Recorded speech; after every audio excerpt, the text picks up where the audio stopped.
I am afraid अभी there is no end in sight to this. मगर जो दिलचस्प बात इसमें यह है कि हम सारा फोकस हमने किया हुआ है इसराइल के ऊपर, और अमेरिका वर्स एंड इसराइल। मगर हमने एक चीज को नहीं देखा और हमें देखना चाहिए, वो ये कि अमेरिका के अंदर क्या हो रहा है अबाउट द इलेक्शन, जो अगले महीने इलेक्शन होनी है वहाँ वहाँ क्या हो रहा है, और वहाँ ये जो मिडिल ईस्ट क्राइसिस है वो कैसे प्ले आउट कर। आज खबर आई है कि पाकिस्तानी डॉक्टर्स जो हैं वहाँ, एक कम्युनिटी है PAC जो बनाया हुआ है उन्होंने, फिजिशियंस, उन्होंने मिलके डोनाल्ड ट्रंप को सपोर्ट करने का फैसला किया। और उनका ये ख्याल है कि अगर डोनाल्ड ट्रंप जीतता है तो इमरान खान के लिए बेहतर होगा, वो गवर्नमेंट के ऊपर, पाकिस्तान गवर्नमेंट के ऊपर प्रेशर डाल के शायद इमरान खान को रिलीफ दिलवा सके और PTI को भी रिलीफ दिलवा सके, ये उनका ख्याल है। अच्छा, अब उसकी वजह से उन्होंने डोनाल्ड ट्रंप को सपोर्ट एक्सटेंड कर दी है, और मुझे लगता है ऐसे है कि ज्यादातर पाकिस्तानी कम्युनिटी या जो है वहाँ वो डोनाल्ड ट्रंप को सपोर्ट करेगी, precisely because they think he is good for Imran Khan. अच्छा, ये I don't agree with this, but चले, मैं उधर नहीं जाता अभी। मगर इसका जो इंटरेस्टिंग डायमेंशन है वो ये है कि जो पाकिस्तानी कम्युनिटी है is part of the wider Muslim community और वाइडर अरब कम्युनिटी ऑल्सो। तो मुस्लिम अरब कम्युनिटी जो है वो बिल्कुल डोनाल्ड ट्रंप के खिलाफ है, और वो अब कमला हैरिस के खिलाफ भी होने जा रही है जी। और बड़ी इंटरेस्टिंग बात यह है कि कमला हैरिस के ऊपर अब ये तनकीद आ रही है कि डोनाल्ड ट्रंप तो खैर कहते हैं कि आई एम अगेंस्ट वॉर्स, मगर you are part of a neo liberal lobby जो कि बाइडन और उससे पहले हिलरी क्लिंटन वगैरह वगैरह रिप्रेजेंट करते थे, जिनकी वजह से ये सारे इंटरवेंशंस हुए in foreign countries and global countries and global Wars. तो कमला हैरिस के ऊपर अब एक अटैक आ रही है कि ये जो मार्जिनल स्टेट्स हैं, विस्कॉन्सिन जैसी है या और दूसरी स्टेट्स हैं, वहाँ there is a sizeable Arab Muslim community, और ये कहा जा रहा है कि आपने उनको बिल्कुल भूल गए, उनको आपने बिल्कुल इसराइल को कंडेम नहीं किया, या आपने कोई भी बयान ऐसा नहीं दिया कि ये जो वॉर है इसको खत्म होना चाहिए और सीज फायर होनी चाहिए। और आप भी बिल्कुल कोई आप में, और जो पहली बाइडन की जो पॉलिसी रही है उस पर कोई फर्क नहीं है, और बाइडन की policy very very unpopular in the Muslim Arab community. So मेरा ख्याल है अब कमला हैरिस को भी देखना पड़ेगा कि एक तरफ पाकिस्तानी जो है वो ट्रंप को सपोर्ट कर रहे हैं, दूसरी तरफ ऐसे लगता है कि अगर कमला हैरिस जो है वो अपनी policy विज़-विज़ the Arab Muslim world change नहीं करती या विज़-विज़ इसराइल थोड़ी बहुत तब्दीली नहीं लाती, तो she may actually lose and this vote bank may go to Trump. तो ट्रंप को बड़ी इंटरेस्टिंग जगह से वोट आना फिर शुरू हो जाएगा अगर ये डेमोक्रेट्स जो है अपनी पॉलिसीज विज़-विज़ इसराइल चेंज नहीं करते in the run up to the elections.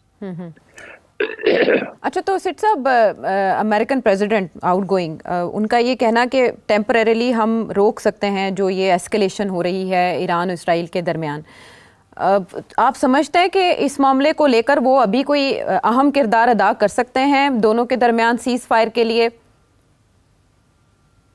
मैं यही तो बात कह रहा हूँ आपको कि अगर जो बाइडन और कमला हैरिस मिलके कोई ऐसा इनिशिएटिव नहीं लेते जिसके साथ जंग खत्म होती है, अगर ये जंग नहीं खत्म होती, इसराइल पीछे नहीं हटता और ये मार कुटाई नहीं खत्म होती, तो मुझे ऐसे लगता है कि Kamala Harris will not win the presidency और डोनाल्ड ट्रंप जो है बाय डिफॉल्ट शायद ले जाए।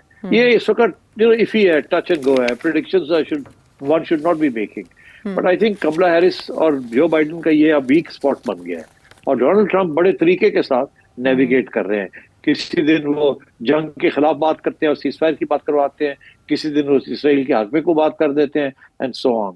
ही is playing his cards much better than Kamala Harris. Kamala तो मुबारकबाद देती हुई दिखाई दी याहिया सिनवार की हलाकत पर, और वो उससे भी काफ़ी मुस्लिम कम्युनिटी जो है मुश्ता हुई है। सिट साहब, आपके ख्याल में इसराइल इतने मल्टीपल फ्रंट्स पे कि एक तरफ वो हमास, दूसरी तरफ हिजबुल्लाह, फिर इराकी मिलिशियाज, फिर हूतीज़, फिर ईरान के खिलाफ भी वो कार्रवाइयाँ कर रहा है, अफोर्ड कर सकता है इतने फ्रंट्स पर जंग? अफोर्ड तो नहीं कर सकता, मगर अमेरिका उनको पैसे दे रहा है, हथियार दे रहा है और सपोर्ट दे रहा है, तो इसलिए वो कर सकते हैं।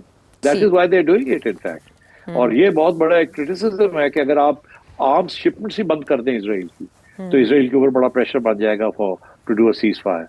और दूसरी बात, एक और बड़ी इंटरेस्टिंग बात है, मैं जिक्र करता चलूं कि बड़े जो माहिरीन हैं, इंडिपेंडेंट किस्म के लोग, लाइक जॉन शाइमा, उनका ये कहना है कि इजराइल आर्मी जो है ना, कॉन्स्क्रिप्ट आर्मी है, तो वो ज्यादा देर ये जंग नहीं लड़ सकती और बदअमनी हो जाएगी और डीमोटिवेशन हो जाएगी, और ऑलरेडी इस किस्म के बहुत से इंस्टेंसेस शुरू हो गए हैं। तो ये ज्यादा देर इजराइल ये जंग नहीं कर सकता, और अगर इजराइल के ये प्लान है कि वो गाजा और वेस्ट बैंक जो है बिल्कुल ही ऑक्यूपाई कर ले 100%, और स्टाफ कर दे और ये कर दे और वो कर दे, तो ये it's going to be very difficult for Israel to do that. ठीक है, इस जंग के मुख्तलिफ डायमेंशंस ये कितना फैल सकती है या इसको कम करने में कौन किरदार अदा कर सकता है, ये आपने जान। ब्रेक के बाद आपके सवाल शामिल करते हैं मोहम्मद इरफान खारी साहब का कराची से अछूता सवाल। पाकिस्तान के पॉलिटिशियन सारे अच्छे हैं, स्टेटमेंट अच्छा है, और जो रिलीजियस पार्टीज हैं वो अच्छे हैं। ऑलमोस्ट 166 पार्टीज हैं, सारे ही अच्छे हैं, मुहिब्बे वतन हैं, और ब्यूरोक्रेट्स हैं वो भी गुड हैं, वो भी बड़े अच्छे मुहिब्बे वतन हैं। तो इस मुल्क का बेड़ा गर्क किया किसने? बताएं। सारे अच्छे लोगों ने मिलकर बेड़ा गर्क कर दिया। कुछ ज्यादा ही अच्छा कर दिया। आप और हम ही हैं जो अच्छे नहीं है, बिकॉज हम तनकीद करते हैं और तो हमें गाली पड़ती है, मगर ये सारे बड़े अच्छे हैं, इन्होंने मिलके बेड़ा गर्क क्या तबाह कर दिया मुल्क को। अच्छा, बस इतना ही आंसर है आपका?